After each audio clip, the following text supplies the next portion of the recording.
Hi, I'm Dave Johnson, editor of eHow Tech, and let's talk about the Moto X. This is the first phone from Motorola since they were bought by Google. And as you can probably guess, the Moto X is an Android phone. There are a lot of Android phones out there. Some of them are what are sometimes called pure Android phones, the Nexus phones, and others are modified and skinned by the manufacturer.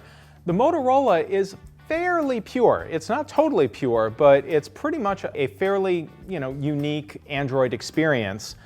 I would say the phone is distinctive in a couple of ways. First of all, it doesn't look super classy, but it's kind of nice. I like the look. It has a nice rounded back, and it has a little divot where the Motorola M is. And when you hold it in your hand, your finger just kind of lands there. But aside from that, there are probably three really compelling reasons to get a Moto X. One is something that's called the active display.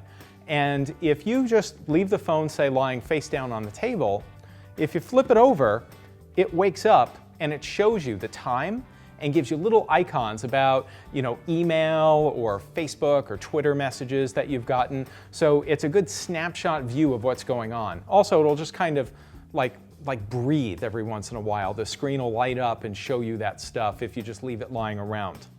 Something else that's really cool is called hands-free interaction, which is I can talk to this phone and it will respond and do things using Google's version of Siri. So for example, let me try and see if we can get this to work. Okay, Google now, how do I get to Bayonne, New Jersey? She just said getting directions, and she just generated a map to get from LA to Bayonne, New Jersey. The third thing that makes the Moto X really unique is something called quick capture. If I want to get to the camera really quickly, I don't have to, like on a lot of phones, press buttons or even press a button on the side of the phone to turn it on. I can just do a really quick hand motion. It's kind of like opening a doorknob. You just flip it twice, and the phone automatically engages the camera and you're ready to take a picture. And that's pretty cool. So that's the Moto X in a nutshell. There's two versions you get your hands on, a 16 gigabyte version for $199 and a 32 for $249. Also, if you get the AT&T version of the Moto X, you can highly customize this phone on the website with all kinds of trim colors and wallpapers, and there's even soon going to be, believe it or not, a wooden version of the phone that you can order.